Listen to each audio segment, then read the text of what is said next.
Notice of a public meeting of the City Commission of the City of Brownsville. Pursuant to Chapter 551, Title 5 of the Texas Government Code and the Texas Open Meetings Act, notice is hereby given that the City Commission of the City of Brownsville, Texas, in accordance with Article 5, Section 12 of the Charter of said city, will convene an executive session and a regular meeting on Tuesday, September the 17th, 2013, at 5:40 p.m. and 6 p.m. in the Commission Chambers on the second floor of Brownsville City Hall, located at 1001 East Elizabeth Street, Brownsville, Cameron County, Texas.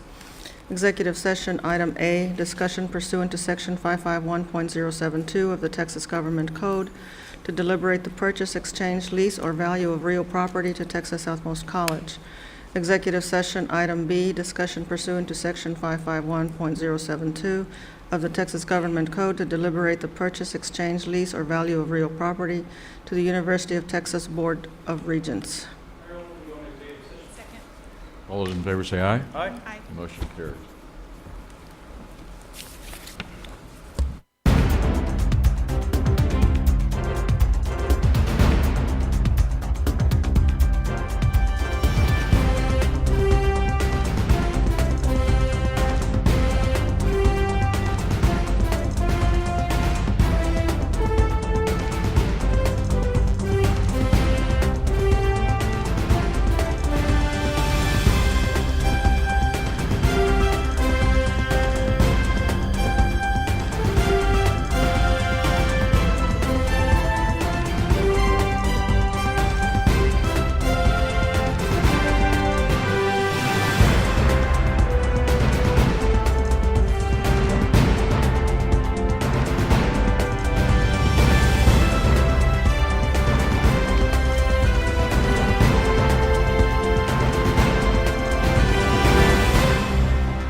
Before we start, Chief, I'd like to ask the junior explorers to lead us in the Pledge of Allegiance, if you would. So you ask them to do that. One of the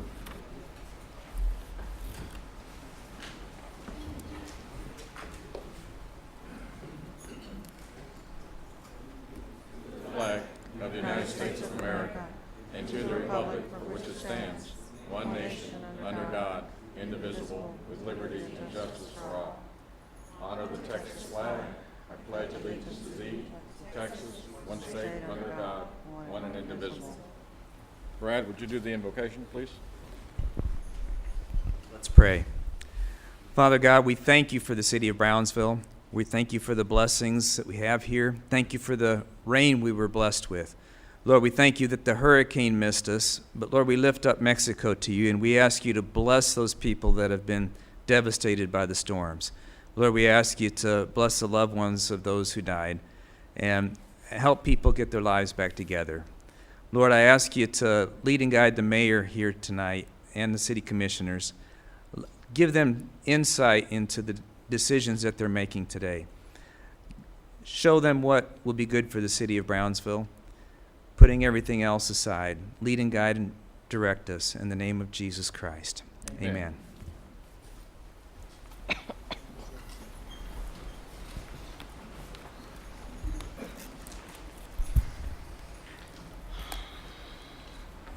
Action on items discussed in executive session. Item A, possible action to approve an agreement relating to the conveyance, lease, and/or exchange of real property with Texas Southmost College.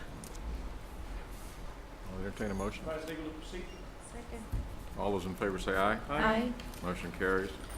Item B, possible action to approve an agreement relating to the lease of real property to the University of Texas Board of Regents. Also, as discussed in executive session, I advise legal to proceed. Second. All those in favor say aye. Aye. Motion carries. Mayor's report. I have none. Thank you. Commissioners. Charlie, I think, I'm sorry.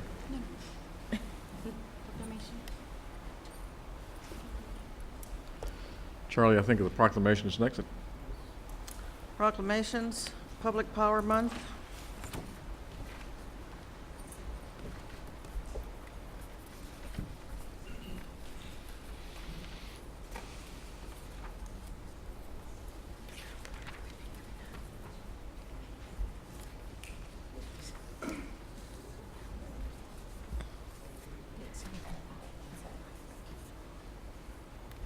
Welcome. How are you? Fine, thank you. Good. Mayor Martinez and members of the Brownsville City Commission, my name is Lucy Cano Hernandez. I'm the Director of Communications and Administrative Services for the PUB. With me is our PUB Leo the lineman and Alicia Warner, our Manager of Communications and Public Relations. On behalf of Brownsville Public Utilities Board, I want to tell you about a very important event we're celebrating on behalf of our citizens, Public Power Month, October 2013. Public Power Month is an annual national celebration that recognizes the economic, social, and environmental contributions of our hometown electric utility, one of more than 2,000 across the nation that collectively serve 47 million Americans. Public Power Month also honors the Brownsville self-reliant tradition of community independence from private power providers for over 100 years. As a municipally owned and operated utility, Brownsville PUB is proud of the hometown service we provide to our customers. We have a tradition and track record of competitive rates, reliability, and public service that sustain our organizational values and mission. As a member of the American Public Power Association and the Texas Public Power Association, we advocate public policy that will ensure Brownsville's future prosperity and increase energy independence and security, protect the environment, and find long-term solutions to make energy more efficient. This year, our Public Power Month celebration includes a green living collaboration with our partner HEB that includes a compact fluorescent light CFL bulb giveaway in mid-October at participating HEBs. A conservation-focused social media contest with Imagine Macro memes for BISD high schools. Memes, I'm sorry. A conservation-focused poster contest with BISD middle schools.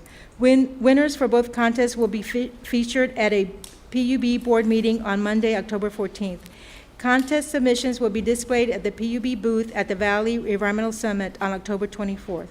We are very aware of the important role you play in the continued viability of our community and public power system. Thank you and the Brownsville community for your past and future support of the Brownsville Public Utilities Board.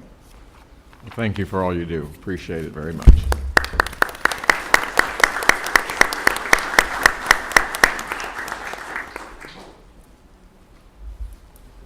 You all need to stand up and...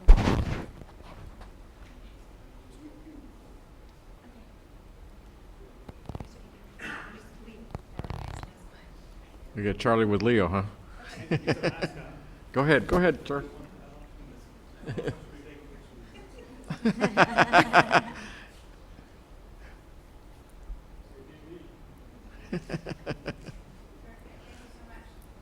Thank you, guys.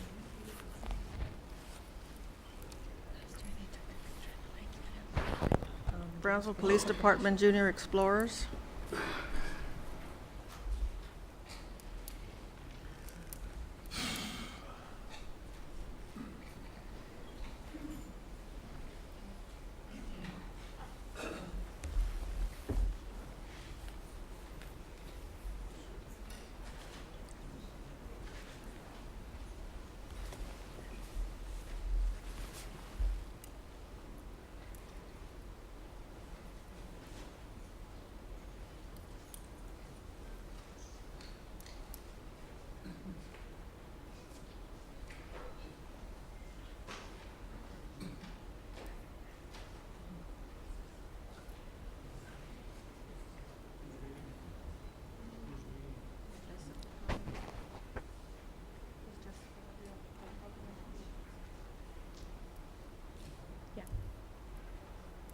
want me to read it? Okay. What's that? Okay, sorry. All right. Well, these are our Brownsville Police Department Explorers, post number 8, and we are extremely, extremely proud of them because our police department has worked very, very hard, and they've done a lot of good in our community. So then we sent them off to state, and they placed first place throughout the state of Texas, which is huge. So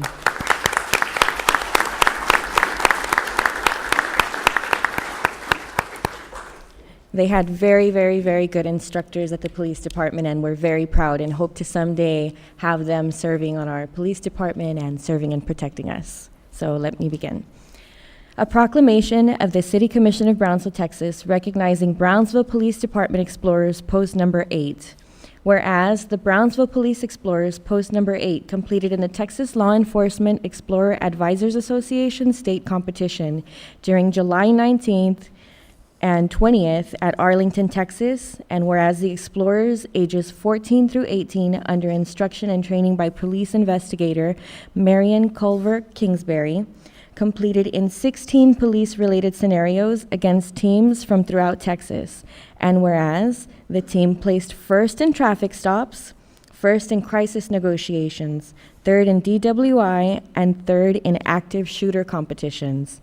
Whereas the Explorers team participants were David Avila Jr., Nadia Ansaldúa, Troy Cardenas, Claudia Vasquez, Jocelyn Rivera, Francisco Ramirez, Victor Sanchez, Caitlin Bush, Noel Avitia, Christian Toriz, and Alexis Rodriguez. Now, therefore, we, the members of the City Commission of the City of Brownsville, Texas, by virtue of the authority vested in the charter of said city, on behalf of all of our citizens, do hereby recognize and commend Brownsville Police Explorers Post Number 8 participants for their interest in law enforcement and their successful and notable placement in the TLEEAA state competition at Arlington, Texas, and further congratulate them for bringing honor and favorable recognition to the City of Brownsville, done on this 17th day of September 2013, Antonio Martinez, the Mayor, and the City Commissions. Congratulations.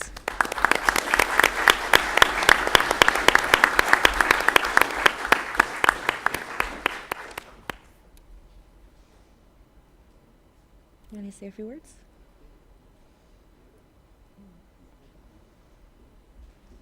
This is speech competition.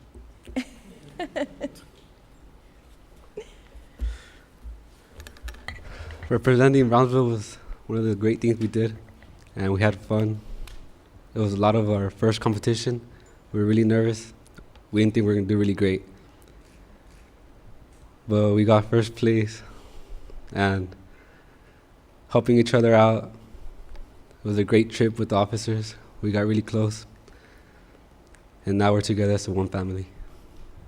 Thank you.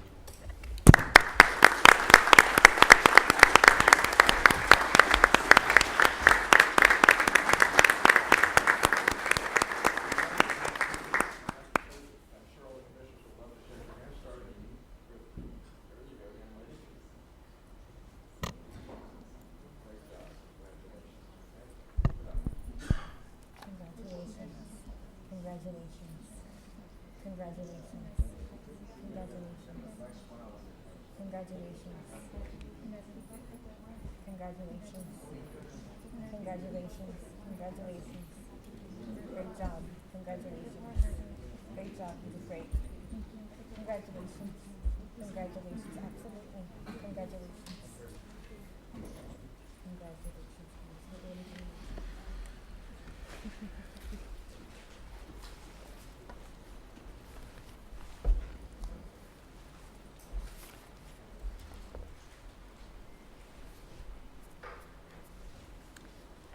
Consent agenda items A through F. Second. All those in favor say aye. Motion carries.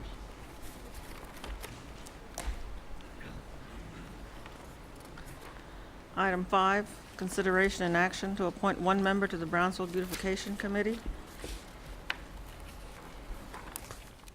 Mayor, members of the commission, we had one of our beautification committee members resign.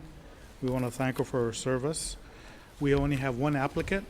I'm sorry. Did you ever get Betsy Price's application? I know that I received a copy of it. I noticed that there's no District 2 appointments, and I was really, really hoping that she could represent District 2. We don't have an application for her, I have it. Commissioner. If you want to Can I table it? we'll wait Okay. for the next meeting. Okay. Motion to table? All those in favor say aye. Aye. Motion carries.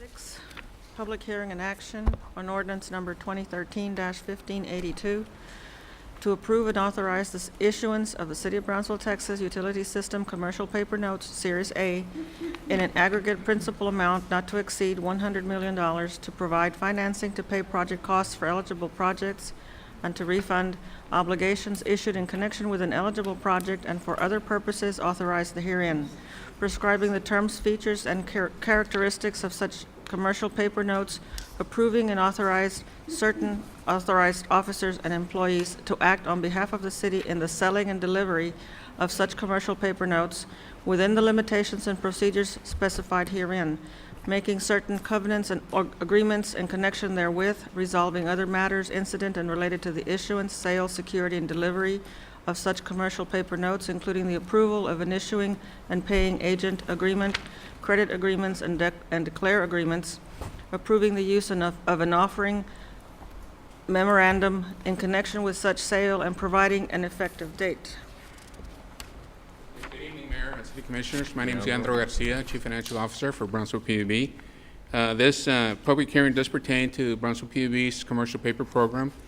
Tonight we have a couple of gentlemen, Mr. James Hernandez with Andrews Kurth, our bond counsel, and Mr. Jorge Garza, Financial Advisor with Estrada Hinojosa, who will provide some of the program highlights. Thank you. Thank you, Mr. Garcia. My name is Jorge Garza with Estrada Hinojosa. We serve as financial advisors to your Public Utilities Board. The item you have before you is a reestablishment and an increase of an existing commercial paper note program. The utility issued RFPs and requests for qualifications for commercial paper dealers, letter of credit bank providers, and for paying agents. Up to 21 responses were received. Review committee made up of Public Utility Board staff and financial advisors and bond counsel evaluated and ranked the responses. There were multiple qualified responses for each of the roles that are being requested, and it really came down to the best price that could be received. The overall program cost will decline substantially. As an example, when the program as it exists now was $50 million, the annual fees were approximately $525,000.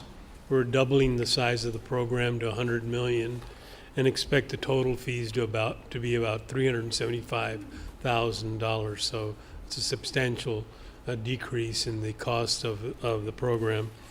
The recommendation is to select or to authorize in the staff and the advisors to continue negotiations for completing documents with Citibank for commercial paper dealer, Bank of Montreal to provide the letter of credit, and U.S. Bank to serve as paying agent. The staff and financial advisors made this recommendation to the Finance Committee of the board and to the board as a whole, and they approved it. So James Hernandez, bond counsel, will present the actual ordinance that for your consideration. Mr. Mayor.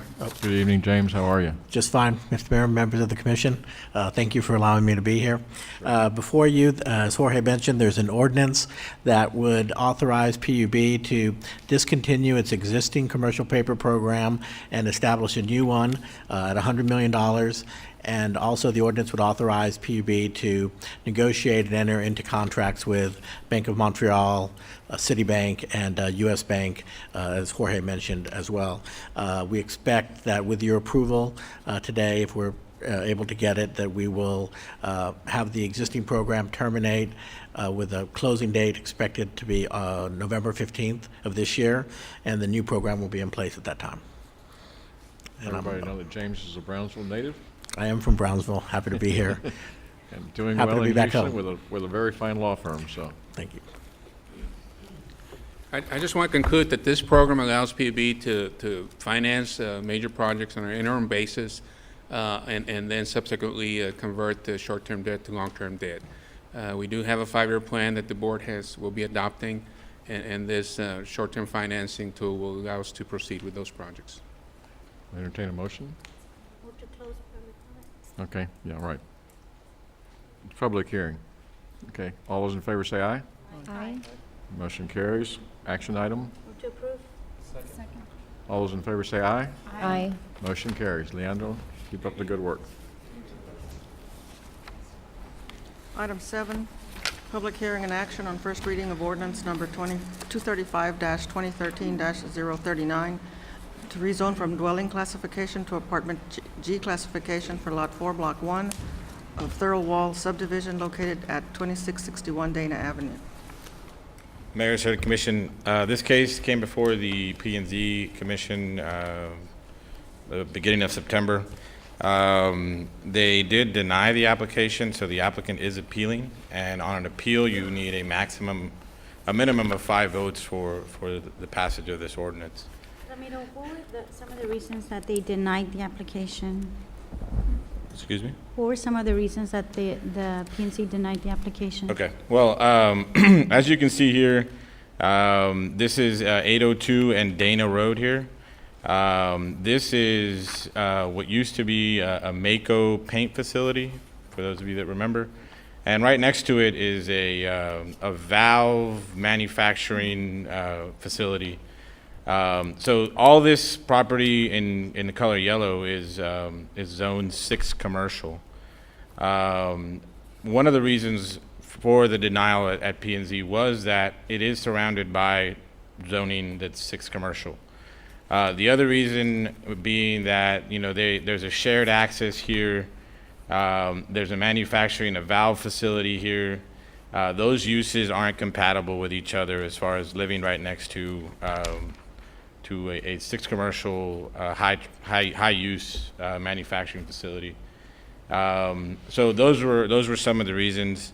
At P&Z, the commission voted. There was a motion to approve. There was a second and 5 votes against it. There was a motion to deny. There was a second, and there was five votes for the motion to deny.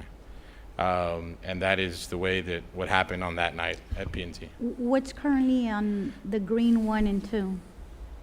I believe that is a set of homes. It's a subdivision, or a church. Actually, it's a church. That's right.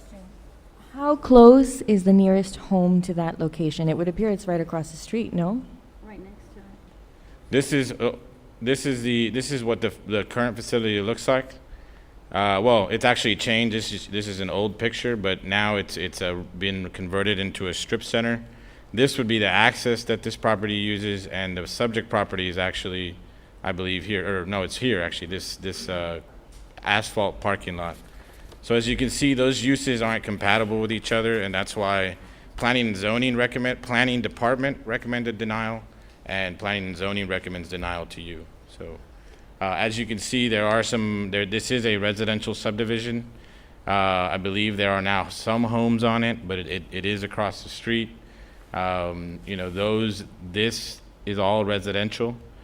Here, we do not control the future of the 2 adjacent lots. So you could have a situation where you have an apartment complex next to other warehouse uses.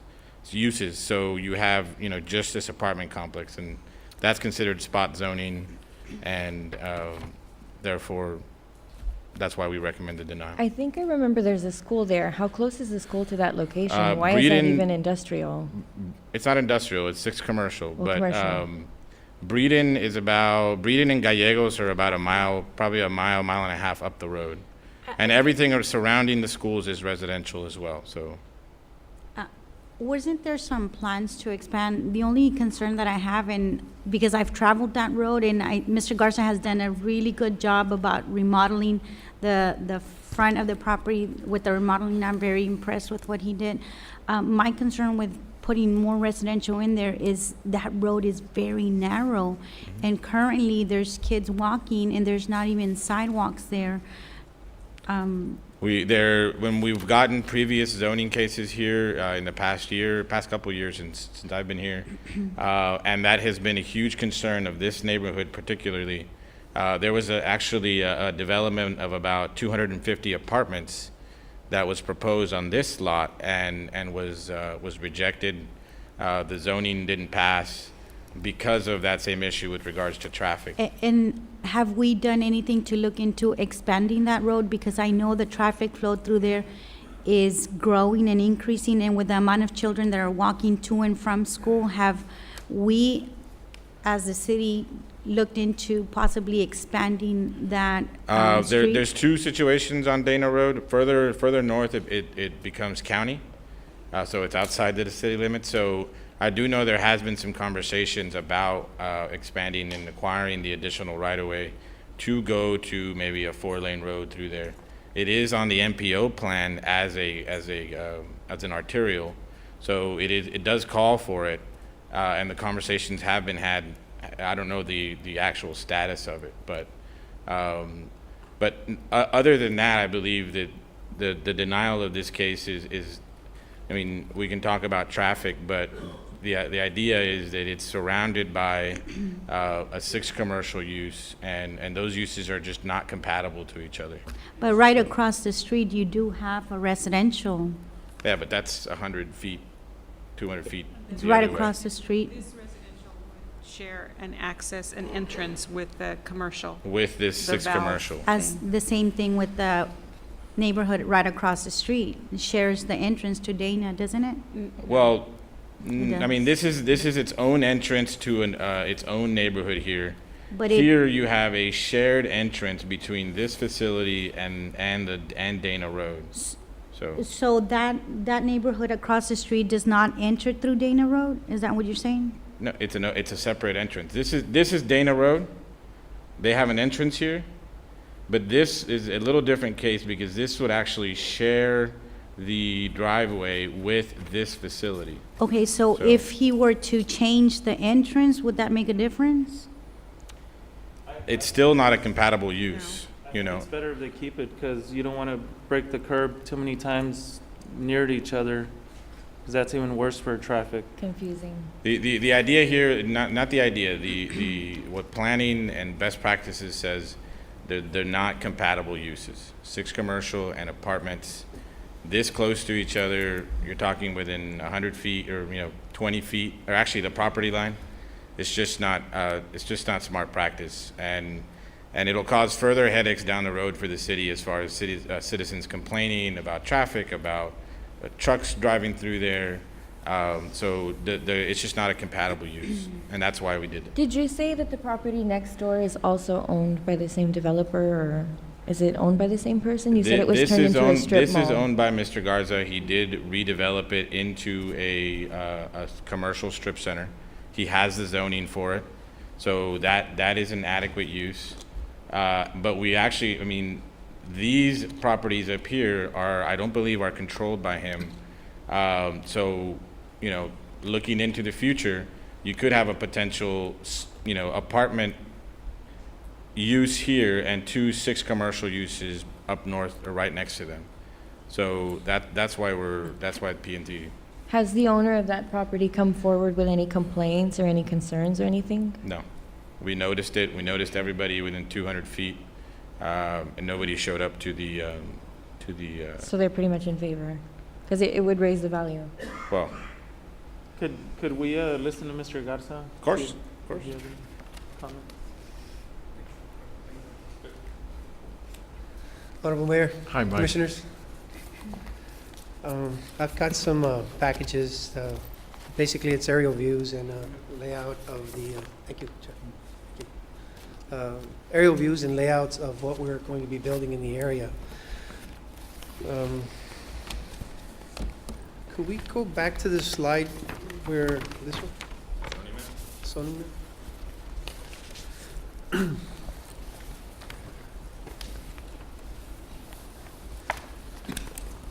The Thurwell family owns the whole subdivision, including Lot 17, Lot 1, Lot 2, Lot 3.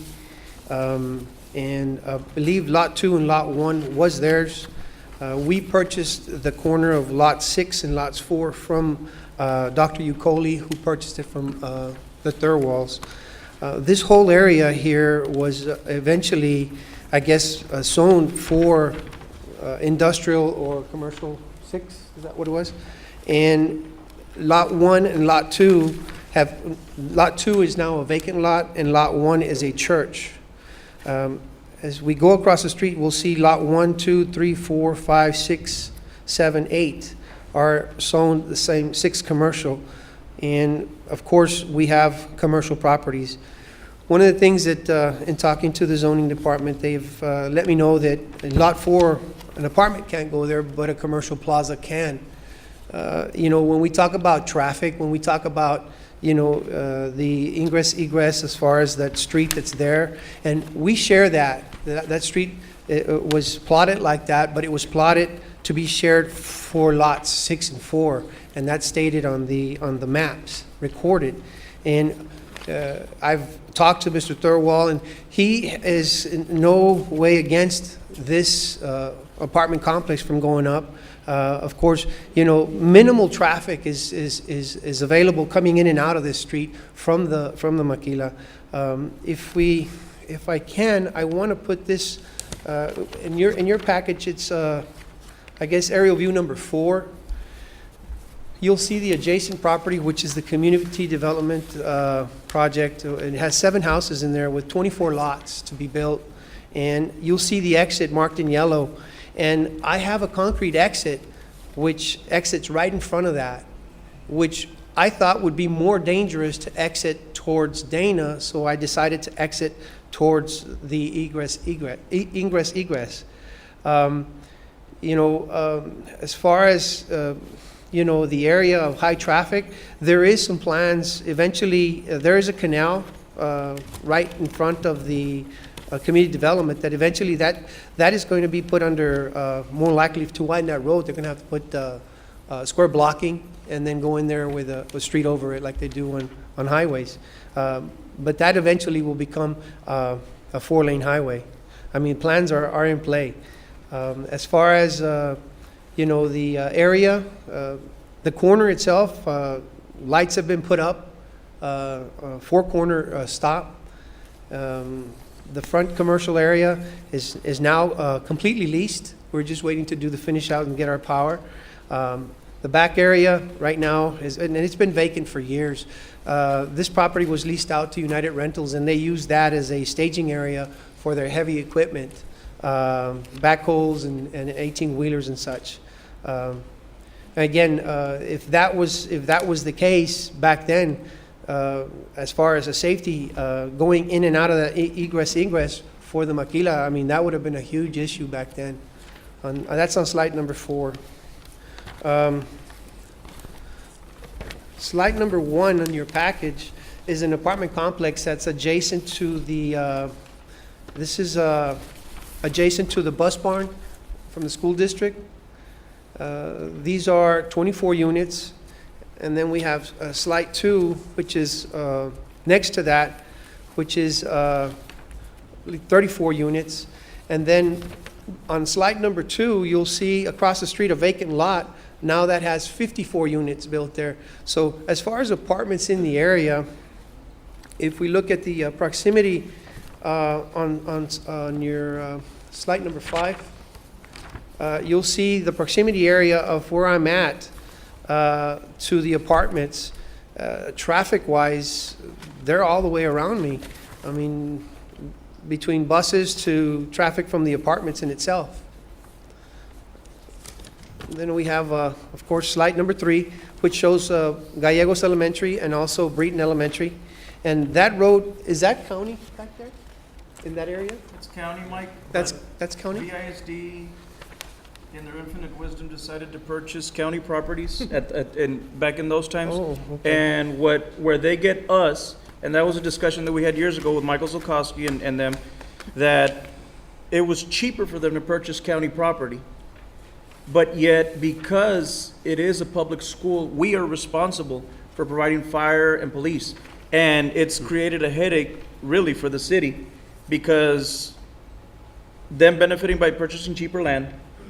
And the one solution that we've come to, and we've used at 2 projects already, is between an interlocal agreement, which BISD has agreed to, and which is what I've been waiting for on Dana Road, but I've yet still to see, that if Dana Road is to be expanded, it's to be expanded in an interlocal agreement between the county, BISD, and the city, which has still yet to come to fruition. But that being the purchase to why the schools are there, because the county, in essence, purchased cheap farmland to build their schools. It's understood, sir. The only reason I mention that is because in front of the schools right now and in front of the subdivision, as you see in arrow number 3 on your aerial view of number 3, the houses, residential, as far as all the way around the schools, they're already widening the road there. It's already going into a 4-lane area. And I guess that's being done by the county. I think the and so- school district did widen, but only in front of the school area. And so we still have the projection whole to still- stretch from that part all the way to Ruben Torres. And then you have on the other side is the county part, which I don't think, because I know, because I've talked to Ramiro with regards to the expansion of this road. It is very, very tight when you get after-school cars and traffic there. They've yet to put in, they didn't put in sidewalks, right? They only added on one part in front, right in front of the school, but that was added when the school was originally built. But they did expand only for a turning lane, but that was the school district. And it's really difficult to go into.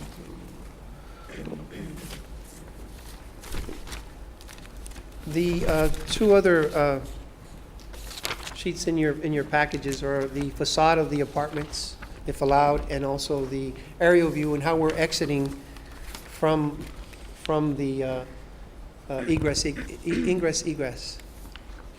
instead of exiting towards Dana, for that particular reason. And now, that is a 50-foot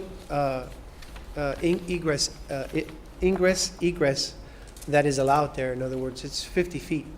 It's not a 20-foot like a regular road. We have 50 feet, and it's all concrete.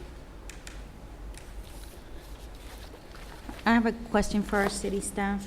Out of these other sites that Mr. Garza pointed out with regards to other homes being, or neighborhoods being developed, which of those were on city property as opposed to county? That's for our city staff. The CDCB has developed a lot of this, I believe, starting here. This is an older neighborhood. This is probably at least 15 to 20 years old here. Which ones are the newer? The newer houses, I believe, start right in here somewhere, or even further north, closer to the school. So I mean, residential and schools are always usually pretty acceptable uses as neighbors. And school districts usually just go where the cheap land is, like Mr. Longoria is saying. What's the the feet that he has commercial to the Ruben Torres front? I don't know, probably what, 100? About 100 feet? Front, it's a square lot, so it would say 100 and 100? Right. I'm not knowing the survey. It's a full acre. Okay. So it's about 100 feet by 100 feet. 100 by 300. And on the other side, on number 21, you see that setback and then that neighborhood? What's that setback right there? This is a CDCB, I believe it's a CDCB development, and this is a 25-foot setback between this property and that property.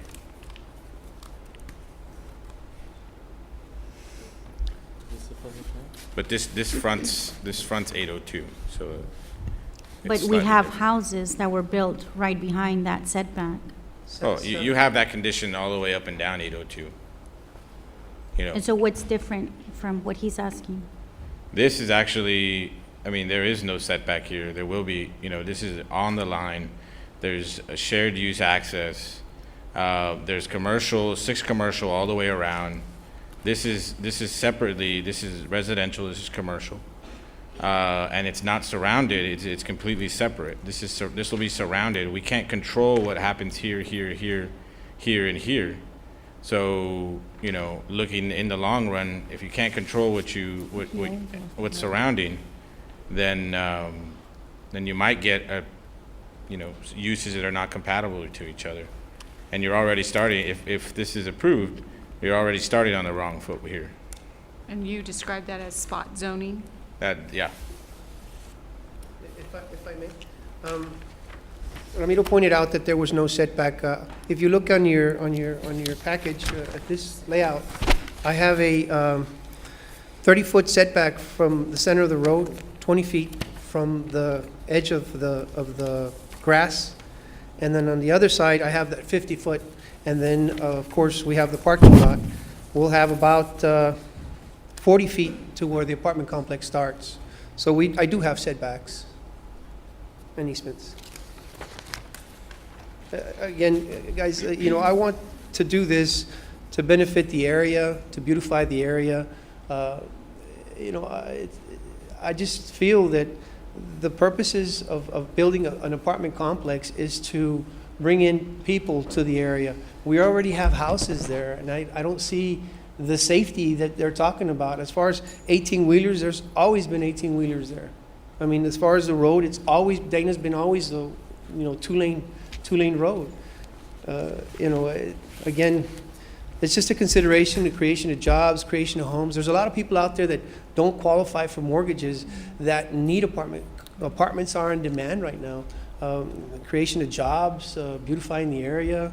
I mean, the list goes on and on. Just this consideration. Ramiro, is it a big problem, the fact that he's sharing the access or with the commercial?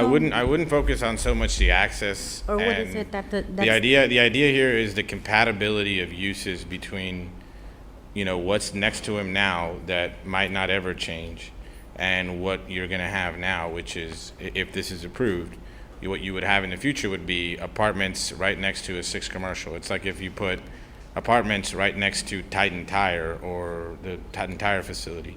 That just doesn't, it's not compatible. Are there neighborhood right are behind there examples of things that have happened in the past? Of course. It's your decision on this case. As a planner, you've heard my opinion. Ramiro, And I have one more question, I'm sorry.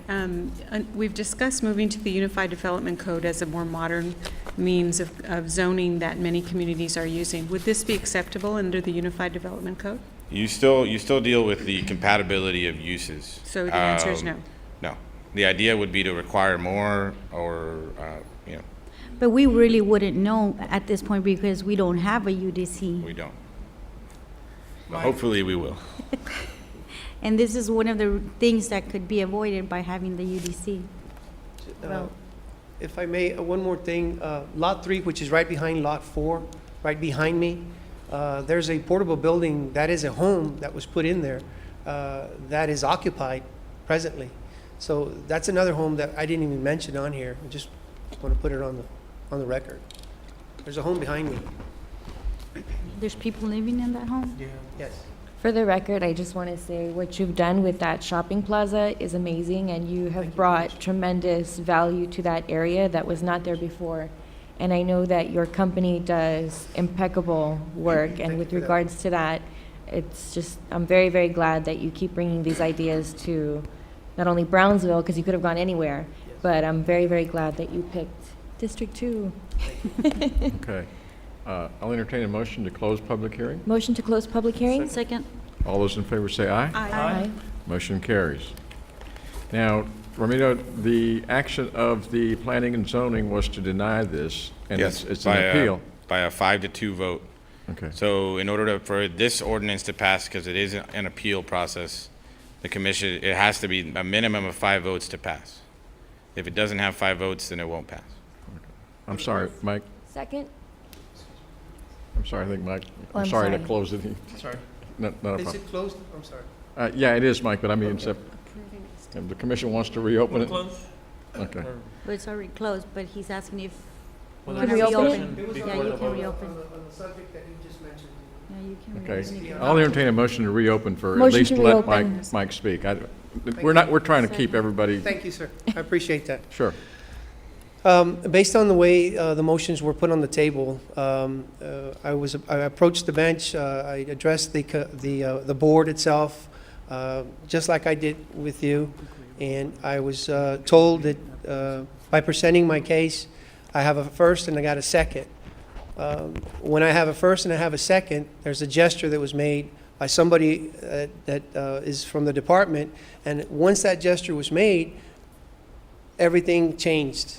Everything changed, because when you make a gesture, for example, if I'm here at the podium and I'm rebuttaling this, and I present my case, and I have a first to approve and I have a second, of course, I know it's the majority, but before the majority is voting, we have a gesture that, then that is going to influence the board itself to say, well, we can't go against what, our departments, are in our city.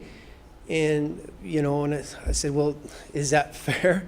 I mean, when somebody does a gesture like that, and 2 of the board members were new members that day, so, I mean, evidently, if I'm going to make a gesture, if I'm sitting behind this podium and I'm saying like, okay, what am I here for? I'm here to present a case. And I presented my case and I've expressed that I'm not in favor of it. So I walk away. Now I rebuttal it. Now I'm rebutting it. I get my first and my second. And that gesture comes from one of the directors that's up here saying, well, what was that? And of course, that's going to influence the board that's there. Okay. I'm just putting this on the table because I don't think that was fair. And I appreciate it. And I think this commission truly wants to help out in every way that we can to get builders to do what they can do to bring business to Brownsville.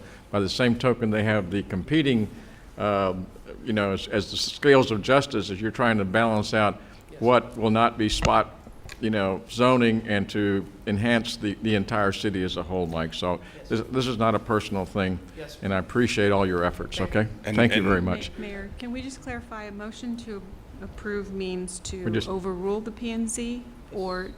Yeah, that's what, but before we do that, I allowed Mike to come in and speak to us, and I think at the suggestion, but it is a public hearing, and it's still open. Does anybody else want to have any other comments before we have a motion to close, and then we'll have a clarification? Move to close. Second.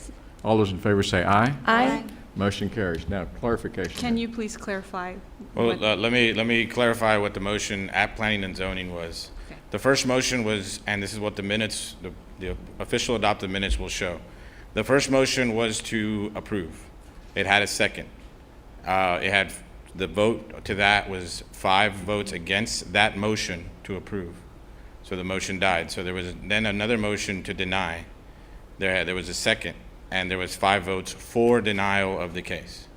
And that's what the record will show. There was one new P and Z commissioner that had just been appointed, but he had been briefed of all the cases. I think the point of order, though, So- simply is, Mark, under the Roberts Rules of Orders, it's been denied. The motion that we have before us, or that someone's going to make, is to To just- approve the motion that, as was done by the P and Z, or is it to? No, My motion is to approve the project and going against the wishes of the P&Z. I'll Okay. second that. Okay, so it's a motion and a second to override the denial of the and planning approve and the zoning. zoning case, yeah. Okay, all those in favor say aye. Aye. Aye. 3. Oh. Okay, you got to have 5 to get it passed. It's Commissioner Gajal, Commissioner Longoria, and Commissioner Tetro, And Commissioner Debbie, 4. Okay. So it needed 5 to pass, if I understand correctly. Correct? Correct. So it fails. Okay. Item number 8. Item number 8, public hearing and action on first reading of ordinance number 235-2013-041-CO to rezone from dwelling classification to general retail classification and light commercial classification to commercial classification for 19 acres out of Espiritu Santo grant located near Sports Park Boulevard and US 7783. As you can see, this description wasn't necessarily the easiest one. So we did make a mistake on the way we advertised it and the ordinance. So I'm going to ask that you table this item until the next meeting. Motion to table? All those in favor say aye. Aye. Motion carries.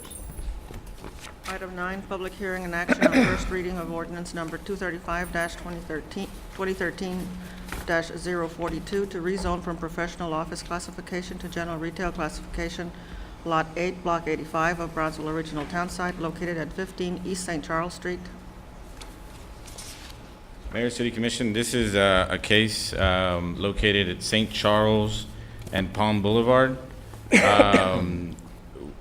We've had other previous cases here along Palm Boulevard, and we believe that the threshold for commercial zoning along Palm Boulevard is 2 lots in. Then that's kind of, if you look at the bigger picture over here on Washington, a couple of months ago you approved another one. This is commercial. This is now commercial. So Palm Boulevard, the lots along Palm Boulevard are starting to front. The lots on the intersection are starting to front Palm Boulevard instead of fronting Washington or Elizabeth, which they previously did. So the Planning and Zoning Commission voted for this project unanimously, and we ask for your approval today. Is there other commercial sites around there? There is commercial in front of it, on the opposite side, and in front of it as well. So everything's commercial around it. Okay, it's public hearing.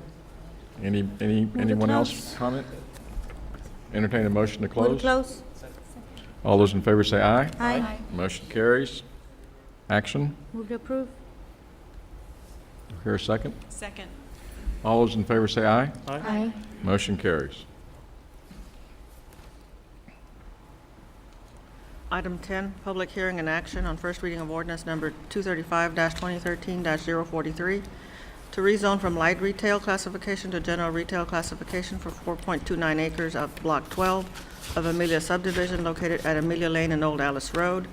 And item number 11, public hearing and action on first reading of ordinance number 235-2013-043-S to allow a medium commercial use in a general retail classification for 4.29 acres out of Block 12 of Amelia subdivision located at Amelia Lane and Old Alice Road. If you can pull up the aerial. This is located, no, further down. There we go, okay. This is located, over here is the sports park. So this is behind the sports park on Amelia Lane. The rail line goes right here, this way. This is a specific use, and the specific use is for a paintball facility. We felt that with a specific use, it was an adequate use and in favor of the park, right next to the park. So Planning and Zoning voted for this project. The specific use comes with a 1-year action. So if it doesn't happen in a year, this case goes away. And here you go with the aerial. This is the sports park. And the other component that we took into consideration is that this is a PUB electrical substation. So usually the properties next to substations, sometimes they struggle to develop. This is an adequate use. It's a paintball facility.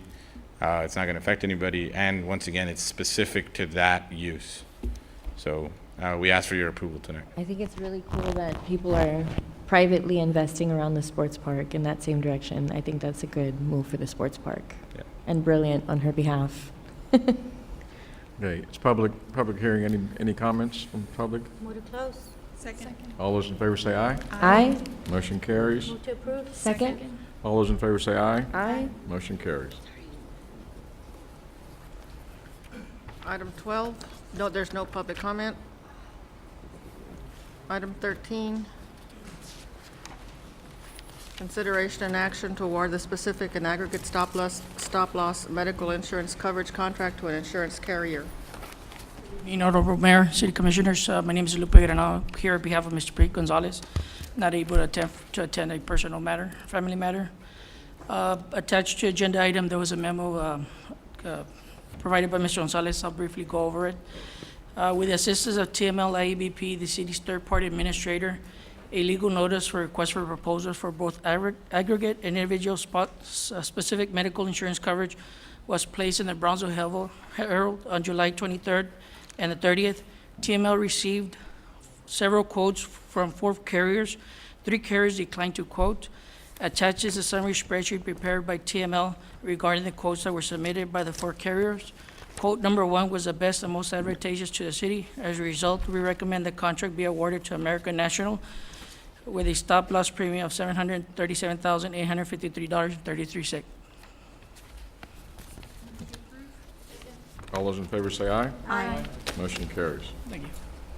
Item 14, consideration and action to authorize the acceptance and expenditure of the Texas Department of Public Safety, Texas Division of Emergency Management fiscal year 2013 Emergency Management Performance Grant awarded to the Brownsville Office of Emergency Management and Homeland Security in the amount of $56,829.79. Honorable Mayor and Commissioners, each year for the past 15 years or so, the Brownsville Office of Emergency Management and Homeland Security has applied for and has been granted an Emergency Management Performance Grant. These funds are used to offset a portion of the operating cost of the local emergency management program, including salaries and benefits for staff, as well as for dedicated emergency preparedness equipment used by our staff. No match is required for this grant. It reimburses for a portion of the eligible direct expenses. As typically happens with this particular grant, due to budgeting delays in Washington, we have just been notified that our award for fiscal year 2013 is $56,829.79, a very slight increase over last year. Staff recommends your approval. Second. All those in favor say aye. Aye. Motion carries. Good work. Thank you. Thank you. Item 15, consideration and action to approve an encroachment license for city easement at lots 1 and 2 and 3 of Rio Viejo addition to the city of Brownsville, Cameron County, Texas. So this is something that engineering, planning, and legal have been working on. This is Palm Boulevard and the new Belden Trail. Ms. Arroyo owns this property. As part of her due diligence to list the property, she went and got a survey and realized that she has a parking lot that's not necessarily quite on her property. It's encroaching on Harrison Street right away, or now the Belden Trail right away. It's not encroaching on the Belden Trail. Actually, if you go look, this is the fence line right here, and the Belden Trail starts maybe about 5 or 8 feet into this right away. This is a 60-foot dedication. This is not the first time we do this. We did this when we developed the Palo Alto Battlefield Trail. We did it with Edelstein Furniture. They're very limited parking there at Edelstein and in the Vermilion area. So we did the same thing with them to accommodate this situation. So we ask for your approval tonight on this encroachment license. Move to approve. Second. All those in favor say aye. Aye. Aye. Motion carries. Number 16. Item 16, consideration and action to authorize the city of Brownsville to enter into a contract with Cameron County Emergency Service District Number 1 to furnish firefighting services to the unincorporated area of Cameron County designated by Zone Number 1 on the official Fire Protection Service zone map of the CCESD Number 1.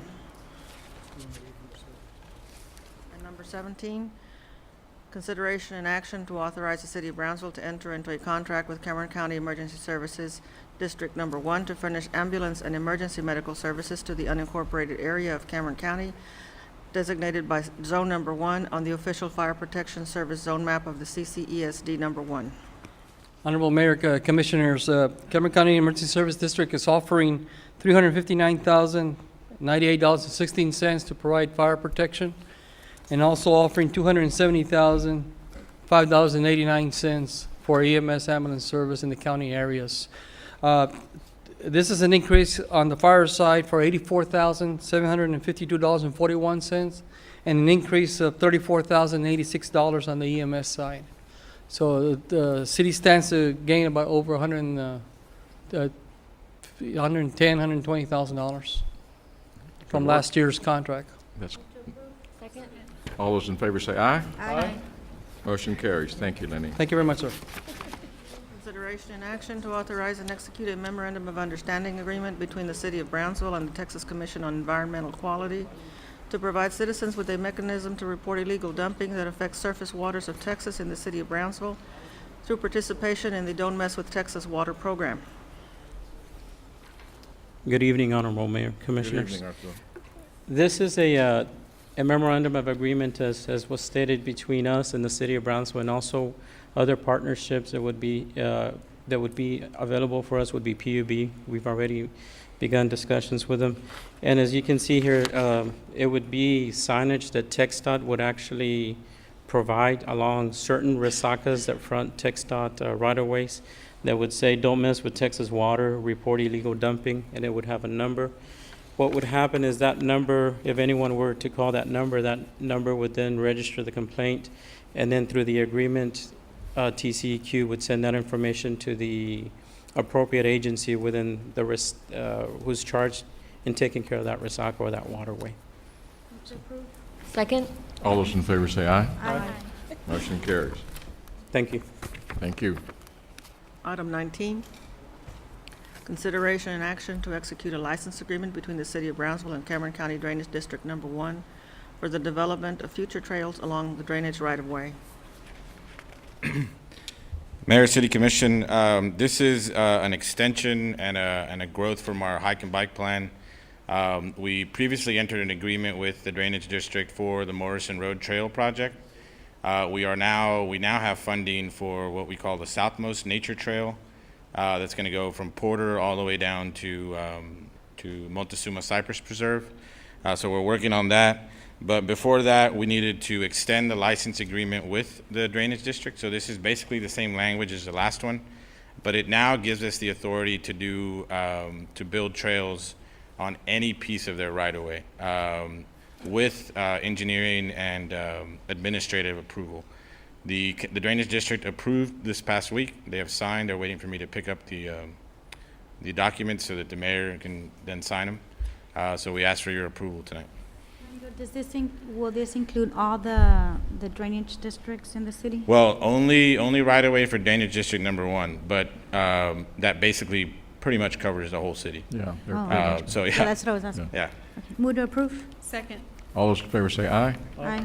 Motion carries. Ramiro, please sure and thank the Drainage District on behalf of our office and the office of the entire City Commission for their cooperation with this.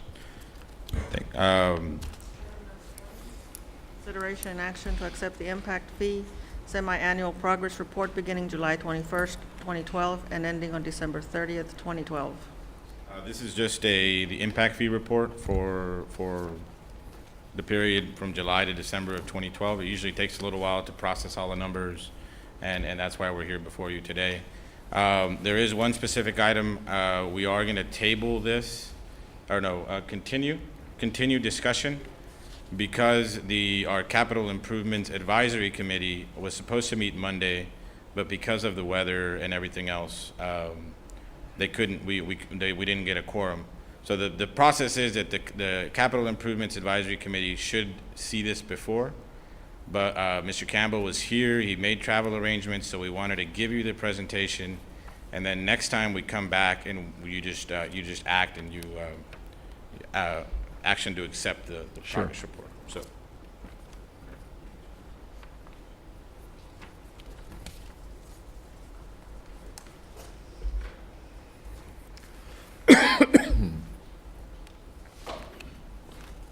Thank you. I'm Richard Campbell with Black and Veatch. What we want to do tonight, as Romero mentioned, it was an action item, but now it's more of an informational purposes. Actually, what will happen is once we get the opportunity to deliver it to the kayak, then they will make a recommendation to you, take Sure. action at that point. So just want to bring you up to speed on where you stand right now as far as the impact fee program through year ending December 2012. Now, as he mentioned, it takes a little time, but we are working on the period January through June 2013, and hopefully in the next 6 weeks, we'll be able to deliver that to you as well. We will briefly go through this, won't bog it down with a lot of number and project information. Please stop wherever you need more information and more clarification on it. We're going to cover the CIP program, the water and wastewater projects, where they're at as far as year ending 2012, the service units that were generated and what impact fees were assessed, and then we'll talk about where we're going next on this. From the water standpoint, when the CIP was first developed in 2009 for water growth projects, the program was at $35,295,000. We've backed out 3 projects here that were either completed or portions of them were completed. So they were adjusted and backed out of the total CIP program. Also were additions of cost revisions. These were when they were priced out from 2009 to when they've been priced out now. There were cost increases on these, and there were 15 projects associated with those for about $2.2 million additional costs. So the additional, when you saw this in June, for the June 2012 presentation, we were at $30,888,740, and now the new program is at $33,074,740 for water. We didn't make any changes to the original 2009 land use assumption program or plan, and if you remember the maximum allowable calculator for water, the impact fee was $1,389. You adopted $1,036, and that's what's in place right now. On the wastewater side, there were no changes from what you saw. I'll go through it briefly, but there are no changes from what you saw for the June 30th, 2012 presentation as far as the CIP program. The initial from 2009 program was $72,188,000. The big changes on this, Robindale expansion was originally priced at $25,487,000. There were some proposals delivered in 2011. It was recosted at $28,770,000. There were additional plant upgrades at that time, as well as cost for program management. And there were also R&R portions in there that have been backed out of this because the R&R is not eligible for impact fees. So it brings it to a new impact amount for the Robindale plant, impact eligible amount of $30,936,841. Again, as slide before, we started at $72,188,000. The additions from the Robindale plant of roughly $5.5 million. Then we do have projects here from 51A and B and 87 that have been completed, either portions or in their entirety. So those are backed out.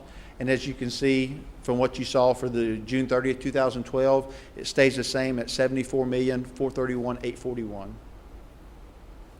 And just like with water, we didn't make any changes to the land use assumption plan.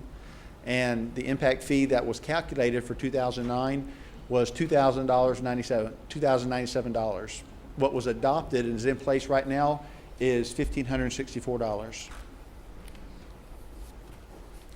As far as service units generated, individual meters that are issued from the beginning in April 2009 to year ending 2012, if you look down the bottom right-hand corner, there have been 674 units or meters that have been issued, varying sizes. From June of 2012, this is an increase of 70 units through the last 6 months of 2012. On the wastewater side, if you look at the bottom right-hand side, from 2009 to current, Then we've added 634 units, and from June 2012, that's an increase of 65 units. As far as dollars assessed, or impact fee dollars assessed, from the beginning, you've assessed almost $1.2 million in impact fees from '09 to year ending 2012. What you've added from June 2012 through year end December 2012, you've added about $119,000 in the impact fees. For water, wastewater, total assessment from 2009 to year ending 2012 has been about $1.5 million. What's been added from June 2012 to year end is about $147,000. Now, the total impact fee fund for water and wastewater, right now, it stands at $2.7 million. What you actually collected in the last 6 months of 2012 was about $365,000 in impact fees. As I mentioned, currently on a couple of slides, we didn't make any changes to land use assumption plan. I think Romero and the planning department right now is working on updating that, getting that started as far as the process, and what that will look at. The land use assumption plan will look at growth in areas and where those growths will happen and what those growths will be as far as what type of zoning, residential, commercial, that type of thing. That'll be identified here. I know the PUB is also looking at, toward the end of the year, updating the water and wastewater master plan, or getting that process started for updating the water and wastewater master plan toward year end. And then once that process happens, then we need to start looking at probably first quarter or mid-year, looking at the impact fee process again. It's a 5-year process, and it's come to the 5-year point now, but you do want the land use assumption plan, which then the master plan will build upon that, and then you use those to feed into the impact fee process so you can take into account what's happening, what growth has happened, what growth hasn't happened from the initial, and see where you stand now, what programs and projects need to be added or taken out of the original plan, and where everything sits now. And then, as was mentioned, hopefully in the next couple of weeks, we'll have a kayak meeting to deliver this to them. Probably what will happen at that point is they will come to you with their recommendation, or we accept what's happened, the numbers that are going in there, we've reviewed them, we're okay with them, and then you can take action at that point. Does anybody have any questions?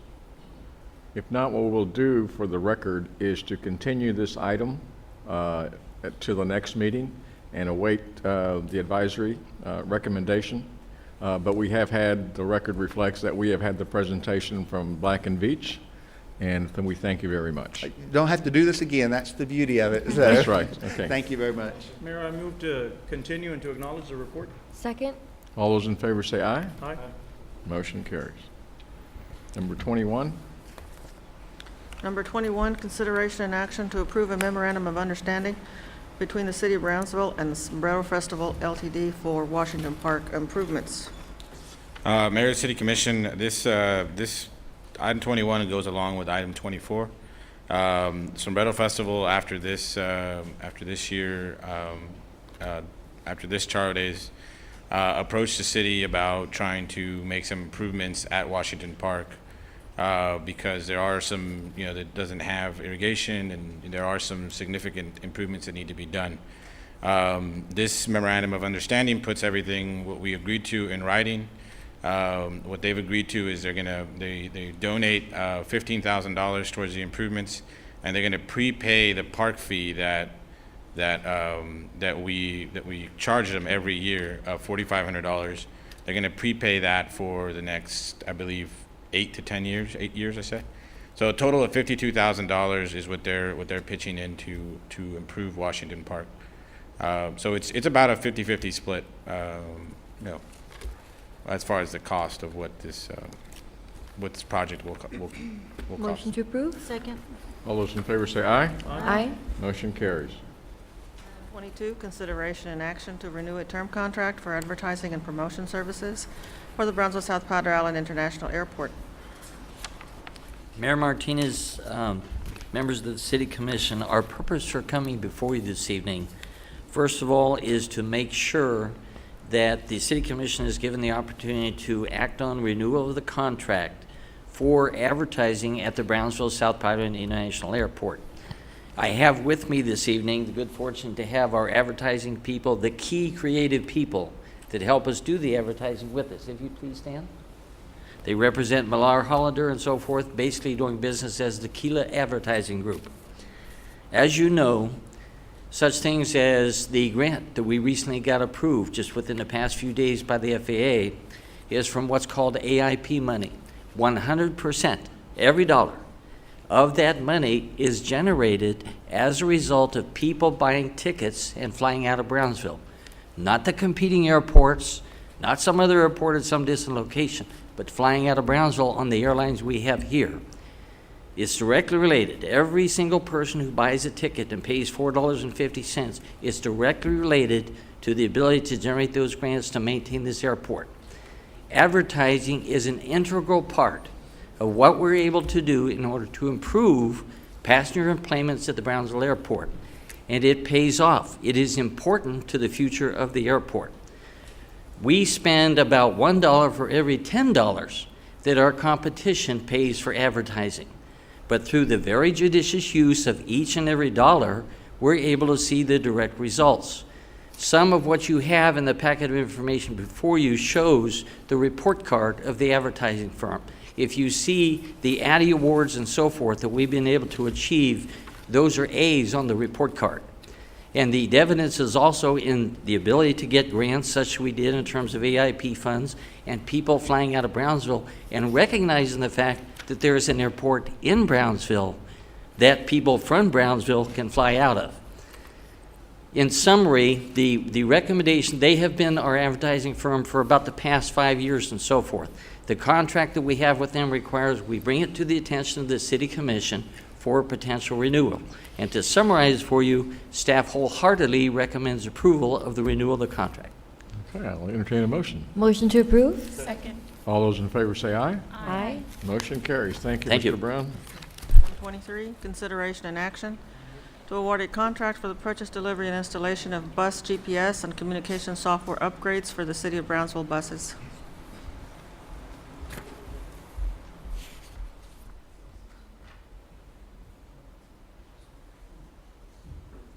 Good evening, Mayor and City Commissioners. Staff is recommending your authorization to award a contract for the purchase and delivery and installation of GPS and communication software to upgrade its transit fleet to Route Match of Atlanta, Georgia, for a total price of $184,241 for all our fixed route and paratransit buses.